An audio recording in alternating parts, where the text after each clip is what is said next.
ఇండియాలోనే #1 varicose veins hospital Avis vascular centre. నమస్కారం ప్రేక్షకులందరికీ వినాయక చవితి శుభాకాంక్షలు. వినాయక చవితి మీద అనేక ధర్మ సందేహాలు మనలో చాలా మందికి వస్తాయి. వాటన్నిటిని నివృత్తి చేయడానికి మనతో పాటు ప్రముఖ ఆస్ట్రాలజర్ బ్రహ్మశ్రీ నందిబట్ల శ్రీహరి శర్మ గురువు గారు ఉన్నారు. నమస్తే గురుగారు. వాగర్థావివ సంపృక్తౌ వాగర్థ ప్రతిపత్తయే జగతః పితరౌ వందే పార్వతీ పరమేశ్వరౌ. ఆదిత్యాయ చ సోమాయ మంగళాయ బుధాయ చ గురు శుక్ర శనిభ్యశ్చ రాహవే కేతవే నమః. శృంగేరి జగద్గురు పీఠాధిపతులకి కంచి పీఠాధిపతులకి నమస్కారములు తెలియజేసుకుంటూ కార్యక్రమాన్ని ప్రారంభిద్దాం. గురుగారు, వినాయక చవితి శుభాకాంక్షలు అండి. మీకు వీక్షించేటువంటి మన సుమన్ టీవీ ప్రేక్షకులకందరికీ కూడా వినాయక చవితి శుభాకాంక్షలు. గురుగారు, మంగళవారం బుధవారం 2 రోజులు కూడా చవితి తిథి ఉంది అంటున్నారు.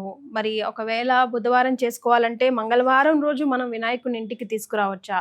అసలు ఎప్పుడు వినాయక చవితి జరుపుకోవాలి ఖచ్చితంగా చెప్పగలరా? మనకు వ్రతాది కల్పములు మనం సంబంధించి చూసుకున్నట్లయితే ఏ వ్రతమైనప్పటికీ కూడా చాలా మటుకు సూర్యోదయం ఉన్నటువంటి వారికే మనం ధర్మశాస్త్రం ప్రకారం చూసుకోవాలి. కొన్ని పండుగలకు విశేషంగా రాత్రిపూట జరుపుకునే పండుగలకి రాత్రి సమయంలో ఉన్నటువంటిది ప్రధానంగా ఉంటుంది. ఇక ఇప్పుడు మనం గనక గమనించుకున్నట్లయితే ఈ సంవత్సరం 2 సార్లు వచ్చింది. అంటే చవితి 2 రోజుల పాటు ఉంది.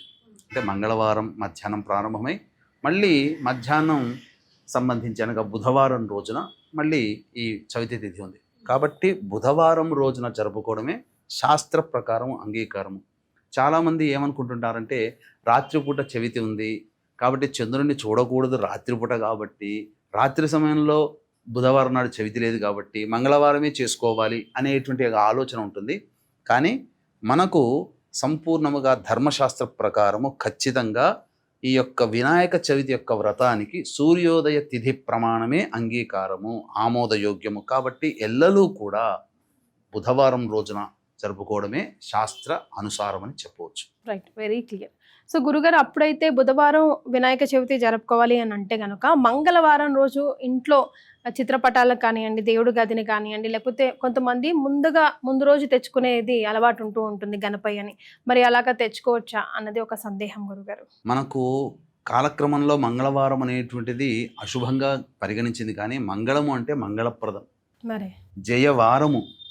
కాబట్టి ఈ యొక్క సంబంధించినటువంటి పూజా వస్తువులు తెచ్చుకోవడానికి కానీ, లేదా విగ్రహానికి సంబంధించిన ప్రతిమని తెచ్చుకోవడం కానీ, ఇంట్లో పూజా మందిరంలో ఉన్నటువంటి పూర్తిగా శుద్ధి చేసుకోవడం కానీ చేసుకోవచ్చునమ్మా, తప్పేమీ లేదు. అనవసరమైనటువంటి ఆందోళనలు, భయాలకి గురి కాకుండా, అనుమానాలకి గురి కాకుండా చక్కగా మన పూర్వీకులు ఇవన్నీ ఎప్పుడూ ఆచరించారు. వాళ్ళేమి ఈ విధంగా పెట్టుకోలేదు, ఈ మధ్య వచ్చాయి. కాబట్టి మంగళవారం నాడు కొనుక్కోవచ్చు వినాయక ప్రతిమని, సాయంత్రం పూట కొనుగోలు చేయొచ్చు.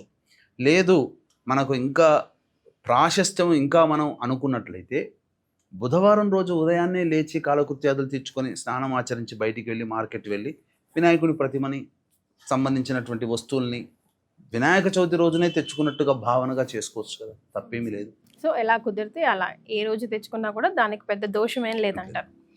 గురుగారు, వినాయకుడు ఆహాహా ఓహోహో రకరకాల ఆకారాల్లో దర్శనం ఇస్తూ ఉన్నారు. బట్ ప్రథమంగా మనం అంటూ ఇంటికి తెచ్చుకొని ఈ 9, 11 నవరాత్రుల్లో ఆయనకి పూజలు అందించాలి, తద్వారా పుణ్య ఫలితం మనం అందుకోవాలి అంటే విగ్రహం కొనుగోలు చేసేటప్పుడు మనం చూడవలసిన, పాటించవలసిన నియమాలు ఏంటి గురుగారు? విగ్రహాన్ని కొనుగోలు చేసేటప్పుడు ఇప్పుడు చాలామంది ప్లాస్టర్ ఆఫ్ ప్యారిస్ విగ్రహాన్ని తీసుకొస్తున్నారు.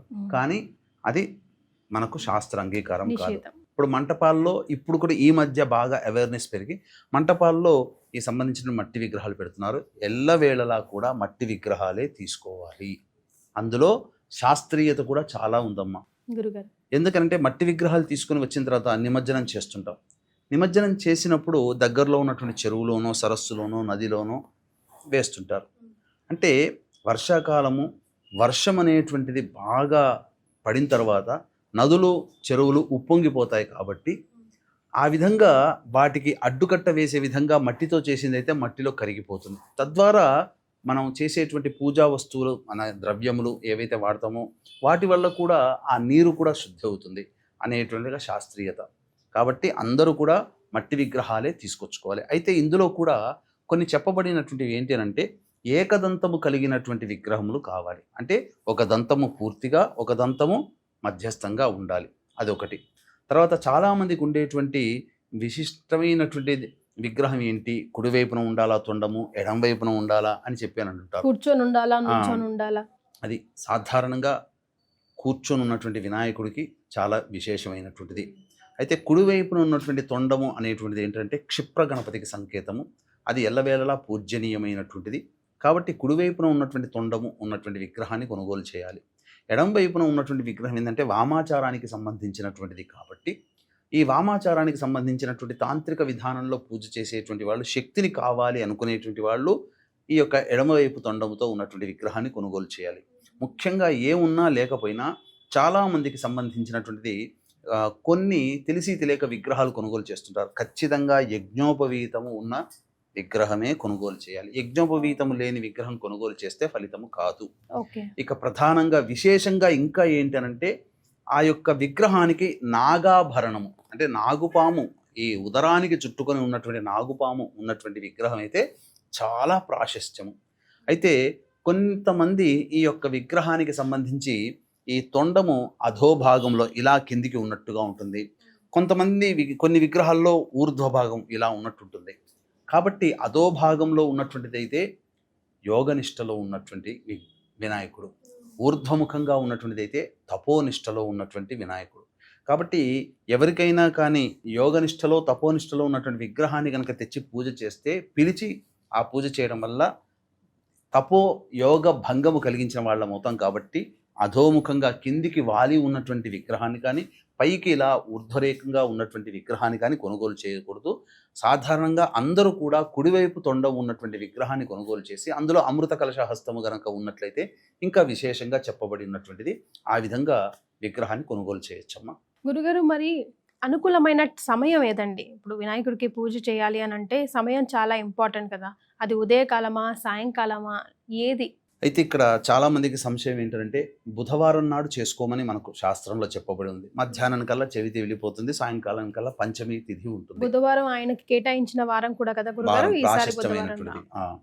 అయితే ఉదయం పూటనైనా చేసుకోవచ్చు, సాయంత్రం పూటనైనా కానీ చేసుకోవచ్చు. ఎందుకంటే సూర్యోదయానికి ఏ తిథి ఉందో ఆ తిథే మనకు ఆచరణీయం. కాబట్టి ఆ విధంగా సూర్యోదయానికి ఉన్నటువంటి తిథిని అనుసరించి ప్రమాణం. కాబట్టి ఉదయమా సాయంత్రమా ఎవరికి వీలైన కాలంలో వాళ్ళు చేసుకోవచ్చు. అయితే దీనికంటూ ప్రధానమైనటువంటి కొన్ని సమయాలు చాలా ప్రాశస్త్యమైనటువంటిది. ప్రధానంగా ఆ రోజు ఉన్నటువంటి గ్రహచక్రం గనక చూసుకున్నట్లయితే 9:30 నుంచి 11:30 మధ్యకాలంలో తులాలగ్నము నడుస్తూ ఉంటుంది. కాబట్టి తులాలగ్నంకి గురు వీక్షణ ఉంది, అష్టమ శుద్ధి ఉంది. కాబట్టి ఖచ్చితంగా ఆ సమయంలో 9:30 నుంచి ఈ సంబంధించినటువంటి 11-12:30 మధ్య కాలంలో చేసుకుంటే చాలమ్మా, 9:30 నుంచి. కాబట్టి ఆ సమయంలో ఏంటంటే ప్రధానంగా గురుహోర కూడా ప్రారంభమై ఉంటుంది.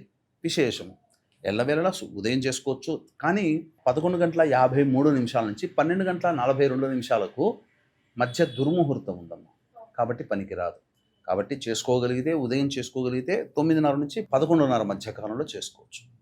ఈ విధంగా లేదా సాయంకాలం అయినా చేసుకోవచ్చు. కానీ ఈ సమయమే చెయ్యాలంటూ నియమం లేదు. కానీ విశేషమైన సమయం మాత్రం ఆ విధంగా చెప్పవచ్చు. గురుగారు, ఈరోజు సుమన్ టీవీ ప్రేక్షక లోకం నిజంగా అదృష్టం చేసుకున్నారు. బికాజ్ వినాయక చవితికి సంబంధించిన అనేక ధర్మ సందేహాలకి ఒక వీడియో ద్వారా మీరు నివృత్తి చేసి సమాధానం తెలియజేశారు. ధన్యవాదాలు. సర్వం శ్రీ ఉమామహేశ్వర పరబ్రహ్మార్పణమస్తు.